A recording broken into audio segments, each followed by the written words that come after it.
विपक्ष पे क्या चल रहा, मैंने कांग्रेसी से पूछा बजट तो ठीक ठाक है, तू क्यों क्यों विरोध कर रहा है भाई?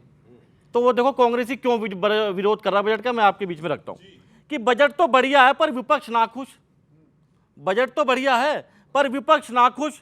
खैर, विपक्ष तो सदा ही यही रोना रोता है, विपक्ष तो सदा ही ये रोना रोता है। महिला युवा सबको ही खुश कर दिया है। विपक्ष तो फालतू में यूं आपा खोता है, विपक्ष तो फालतू में यूं आपा खोता है। सोच रहे थे बजट हल्का हो तो हंगामा हो, सोच रहे थे बजट हल्का हो तो हंगामा हो। विपक्षी बेवजह के ज्ञान ही क्यों ढोता है, बेवजह के ज्ञान ही क्यों ढोता है। पूछा जो मैंने अच्छे बजट पे भी विरोध क्यों, पूछा जो मैंने अच्छे बजट पे भी विरोध क्यों। कांग्रेसी बोला हमारे यहां ऐसा ही होता है।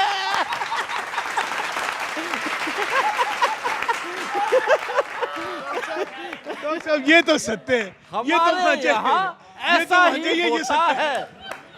बहुत बढ़िया नहीं। सर 2 साल हो गए, अगर पूछा जाए इन 10 सालों में क्या हुआ तो आप कहोगे कि विरोध। और कुछ नहीं हुआ। क्या क्या हुआ मैं बीच में रखता हूं कांग्रेस का इन 10 सालों में, और बड़ी दिक्कत स्थिति है, सुनिएगा।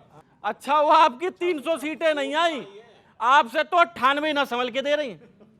मैंने सर इसमें 99 लिखा था, लेकिन आपने कहा घट गई, तो मेरी वही मात्रा में ही आ रही थी, मैंने तो घट गई वो। एक साल बाद 90 पे बोलना। आपसे तो 99 संभल के ना दे रही। संसद में आपका पल पल न माने टिंकू जिया, संसद में आपका पल पल न माने टिंकू जिया। अहंकार की लो तो पिघल के ना दे रही, अहंकार की लो तो पिघल के ना दे रही। 8 राज्यों में 0 तो 4 में 1 सीट है, 8 राज्यों में 0 तो 4 में 1 सीट है। पर अहम की हेकड़ी तो निकल के ना दे रही, अहम की हेकड़ी तो निकल के ना दे रही। देश में सबसे लॉयल तो कांग्रेस की किस्मत है सर, क्या बात है। देश में सबसे लॉयल तो कांग्रेस की किस्मत है। 10 साल हो गए मुंह बदल के ही ना दे रही।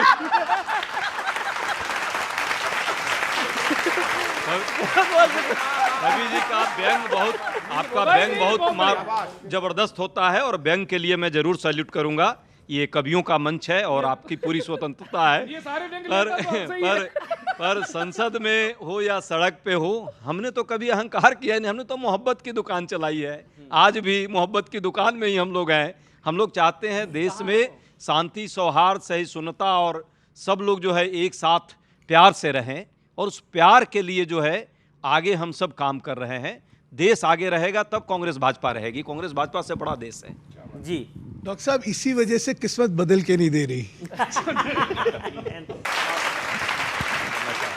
आपने बात बहुत मार्मिक कही, नानी वाली।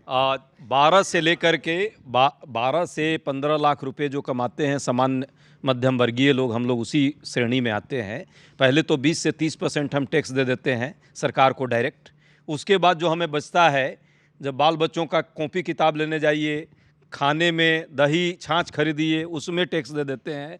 कहीं घूमने जाइए तो गाड़ी पेट्रोल डीजल का टैक्स, और उसके बाद में टोल टैक्स भी देते हैं। देते देते बचता हाथ में कुछ नहीं है, फिर वहीं खड़े ही खड़े रह जाते हैं। लेकिन ये कटोरा वाला जो आपने कहा है, कटोरा पकड़ा रही है सरकार। कम से कम सरकार को मध्यम वर्ग के लिए जरूर ईमानदारी से ध्यान देना चाहिए। डॉक्टर साहब मिडिल क्लास की बात करना, बिल्कुल मैं आपके साथ हूँ। मैं भी मिडिल क्लास का हूँ, आप भी मिडिल क्लास के। बिल्कुल, मैं भी यही चाहूँगा, मैं भी ये चाहूँगा। नहीं, दोनों का फायदा लेना चाहते हैं। मैं चाहूँगा कि आपका स्तर भी मिडिल क्लास में ही आ जाए, ऊपर बहुत हो गया है। लेकिन प्रश्न ये है कि मिडिल क्लास की बात करना और सरकारी बजट की बात करना दोनों अलग अलग चीज़ें हैं। डॉक्टर साहब आप भी जानते हैं और मैं भी जानता हूँ, चाहे आप बजट दीजिए चाहे किसी राज्य का बजट हो, उसमें मिडिल क्लास की जो समस्याएं वो हैं। प्रश्न दूसरा है, प्रश्न अभी आपने कहा कि साहब देखिए कैपिटल गेन टैक्स, तो कैपिटलिस्ट का तो कैपिटल गेन होता है कि मिडिल क्लास का होता है। उसके टैक्स को 12% कम करा गया है, ज़्यादा नहीं करा गया। मुझे लगता था आप कहेंगे देखिए कैपिटलिस्टों के लिए करा गया है। ये तो आपने तारीफ कर रहे हैं सरकार की, तो डॉक्टर साहब तय कर दीजिए। मैं फिर वही जो आपसे कहता हूँ, बार बार कहता हूँ, हम लोग क्या है आवेश में बह जाते हैं। हमें खिलाफत करनी है तो कुछ भी वो उसे बोल देते हैं। वो किसको फायदा दे रहा है, किसका नुकसान कर रहा है, कम से कम इसका आंकलन कर लो। डॉक्टर साहब, लगता है कि मित्तल साहब तो बहुत ही बुद्धिमान व्यक्ति हैं। शायद इस बजट को पढ़ने में थोड़ा टाइम ऊपर नीचे हुआ होगा। पुनः आप इसको देखिएगा। कैपिटल गेन का मतलब, मैंने ये कैपिटलिस्ट वाली कैपिटल कारपोरेट टैक्स की बात मैंने नहीं की है। मैंने ये जो म्यूचुअल फंड्स में जो लोग इन्वेस्ट कर रहे हैं, हमारे आपके जैसे मिडिल क्लास के लोग, वो यदि 1 साल के बाद यदि उनका रिटर्न कुछ आता है तो उस पर बहुत ज़्यादा टैक्स सरकार ने जो है ऊपर नीचे किया है, उसकी बात मैं कर रहा हूँ। इसी के साथ यदि कोई प्रॉपर्टी टैक्स है जो वो किया है, उसमें भी बहुत सारी गड़बड़ी की है सरकार ने। मुझे लगता है प्रॉपर्टी टैक्स नहीं, प्रॉपर्टी बेचने पे कैपिटल गेन। वहाँ जो मैंने बोला उसको भूल जाना। इतना प्यारा बजट पिछले 7 साल में नहीं आया। क्या बजट लाए, सुनिएगा कि जय हो जी सीतारमन। आरती उतारने का मन कर रहा है, आप भी साथ में तालियां बजा के सुन सकते हैं। जय हो जी सीतारमन, शुक्रिया मेहरबानी करम। जय हो जी सीतारमन, शुक्रिया मेहरबानी करम। सोना चांदी हो या प्लेटिनम,